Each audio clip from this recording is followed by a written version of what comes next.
Hello, everybody. Welcome to Hypothesis with the Drunken Peasants. If anyone out there could create an intro for this new little section we're doing, that'd be great. Please send that to us at our Facebook or send it to our Twitter or whatever. Yeah, you can just tweet at us and we'll see it. Sweet.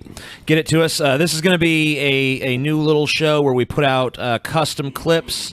And today we're going to start with the story of a boy in Canada who was starved to death by his Christian parents. We're going to read a little bit of this article and Typical then, fucking do Canadians, some commentary dude. here. Typical fucking Canadians. Oh, look, we've got Yay, ads coming Windows up. 10. Yeah, Windows 10. Windows actually, Windows 10. Actually, the Drunken Peasants are brought to you by Windows 10. For now, Go for your fuck phone. yourself and die, Windows 10. No one cares.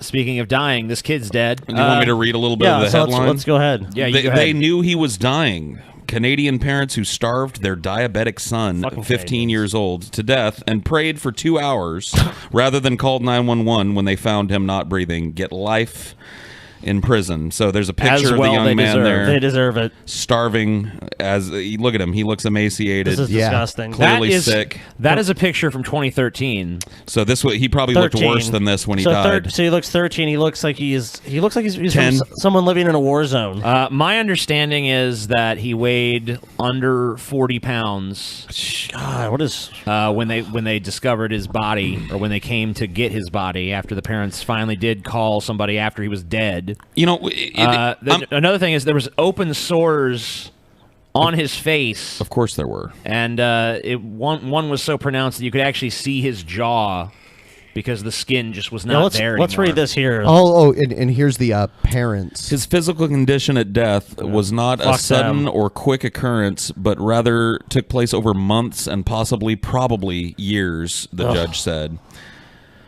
The parents waited 2 hours to call 911 after they found Alexander not breathing at their home, spending their time praying instead, according to court testimony.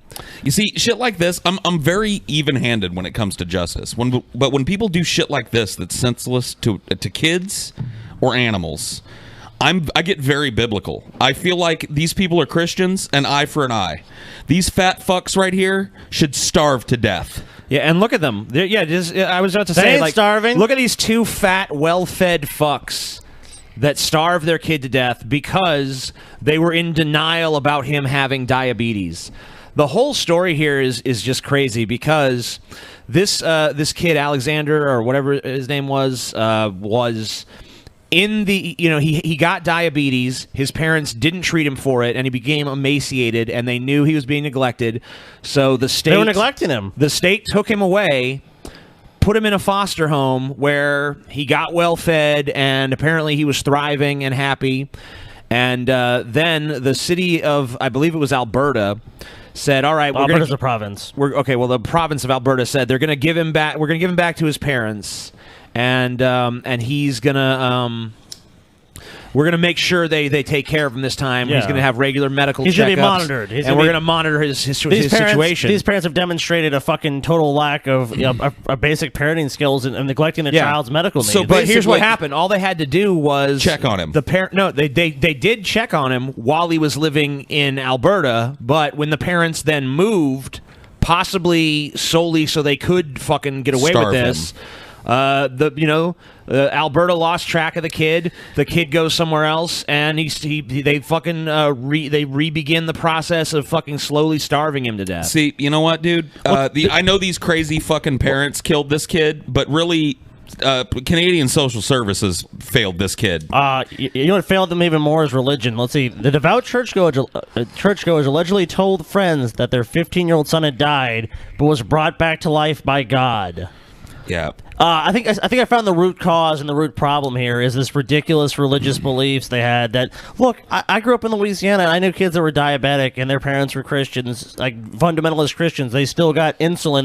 Their parents were still like, don't eat sugar, don't do this, because they wanted their child to grow up and be healthy.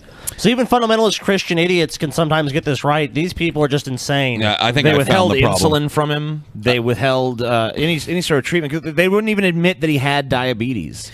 To them, it was They're like, insane. no, our son doesn't have diabetes. God would not allow that. You see, this is a problem when we debate facts. Like it was a fact their son had diabetes, But yet there's this debate in society now where it's like we can debate things like climate change. Let's debate these things. Like there's no debate. This kid is dead because we were debating these religious questions. The Calgary Sun says that the medical examiner, a man by the last name of Alexandru, the kid, appeared to be so badly neglected his fat and muscle reserves were depleted and his teeth had rotted away. Wow. These fucking people, you know what? Starve these fat fucks. Put them in a cell. All right? Give them everything they need to live except food and just let them waste away. You know, I read another thing that said, like, even his organs and stuff were, like, withered inside his body. Dude, hunger, your body basically eats itself. Yeah, and his body ate itself to, like, the point where he was, 34 pounds or some ridiculously low number like that. Like, can you imagine a human being of the age of 15 who weighs fucking under 40 pounds? I mean, dude, look, in America and Canada, there is, like, obesity is pretty fucking high, especially in the areas of the country of Canada we're talking about. Look at those two fat fucks. His parents, they're obese. I mean, you're basically talking about a living for someone to starve. Someone to starve in a country that's stable and there's access to food and all of that. Why this is just unconscionable that someone would die. And these fat fucks too. These fat fuck parents. Just like, nope, Alex, you can't have no food. God don't want you to. It would be one thing if these people had secreted this kid away and they just discovered it.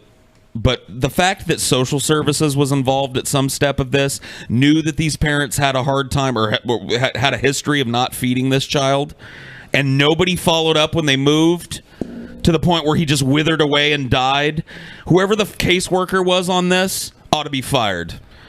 I believe that there's probably changes that need to be made to Canada's social service system. I don't know if this is maybe I don't understand the intricacies of their system, so I can't say for sure. Oh, whoever should be fired. I don't think a firing of one person is probably not what needs to happen. I'd imagine there probably needs to be a major system overhaul. Like in Canada, a lot of things are provincial, so if you move to a different province, that's probably what happened. Well, they need a more federalized system at that point. They probably do when you when see it comes to like child this. abuse, because it should not be the case in any system that you can abuse a child one place and then if you're fucking caught or whatever, you just go somewhere else and evade consequence. Yeah. I think that's like Catholic Church shit at that point. I think in this country and in Canada, that is kind of the reality. I think people do move locations to escape, and continue their criminal activity. I mean, do you guys think they moved solely so they could start starving their son to death again? Maybe. I hope not, but probably so. Then they deserve to go to prison for murder. I mean, are these? They were convicted of murder. Which I applaud. Thank you. Did these parents use the child as a little like sympathy doll? Is this Munchausen by proxy, possibly? They make him sick. They were telling their friends that their child was, brought back to life by God or whatever. That was allegedly said. Allegedly. I mean, we don't know for certain. Yeah, these people, well, I mean, at least justice was done on some level. They got life in prison. I mean... Possibility of parole in 25 years, which they'll probably both be dead by then. Oh, yeah, these people aren't going to live 25 years in prison. I mean, I don't know what the Canadian prison system is like, but I know somebody that starved a child to death wouldn't last long here.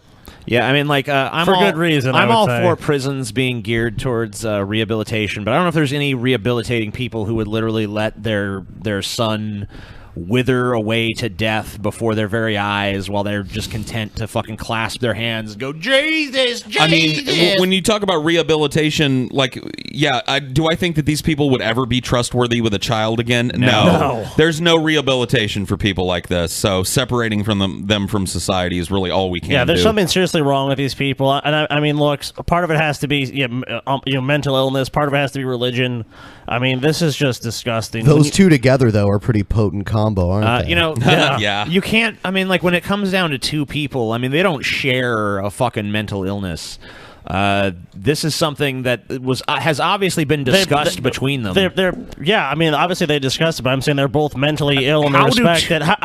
How do two people come to that conclusion, could you let someone, starve to death, or a dog or an animal, even if you didn't give a shit about it? Like, let's say it was a dog you didn't even like, but it was steal the dog and feed it. Yeah. That's what I'm saying. Most people, I think, that have any sort of empathy or compassion could just not sit by and say, okay, this is okay. It would have been, these people are fucking deranged, dude. These people would have been more compassionate if they had gone into their son's room with a fucking shotgun and blown his fucking head off. Oh, I agree. That would have been starving to death. I would have viewed that, someone who did that as the moral superiority of these degenerate fucks. Starving to death like that is one of the worst ways you go, because it's just absolutely slow, devastatingly painful, devastating suffering happens when a person starves to death.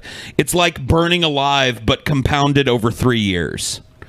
Yeah, Think about it like that. These people imagine just dying by withering away slowly like Actually, that. look, read this. Your TJ. body, yeah. This is his teacher in a letter to Children's Ministries. Alexander's former kindergarten teacher wrote, "His life story of suffering and premature death demands that greater, more open sharing of information between provinces be implemented." Right. That happens here between states too. Yeah. Oh yeah. I mean, it happens within states that kids fall through the cracks. This here. isn't even the first time I've seen a story like this where there was neglect to the point of someone starving to death. I've seen pictures of children who look like they're like 9 years old that were like 17. Oh yeah, it happens all the time. Sometimes it's county based, so these people will move what ends up being so 30 much bureaucracy. Miles. They move 30 fucking miles and just continue doing what they were doing, and everybody's like, "Well, nope, they crossed that 30-mile border, so we don't care about that kid." We need no to more. do a better job on this shit, folks. We need to do a better job on this. These people had no business having their own child, and that's fucked up to say, but what they did, that's fucking terrible. They had 4 or 5 other kids, by the way. They didn't starve any of those kids to death. Yeah. For whatever reason. Because they didn't have diabetes. I guess they just singled out Alex for having a treatable treatment. fucking illness. A totally treatable illness. Yeah, that millions of people live with all across the world just fine. They fucking killed him. Yep. I don't know what else you can say. If you enjoyed this video, please be sure to subscribe to our channel, give this video a thumbs up, and check out all of the social media links and relevant information in the description section of this video. Thank you very much.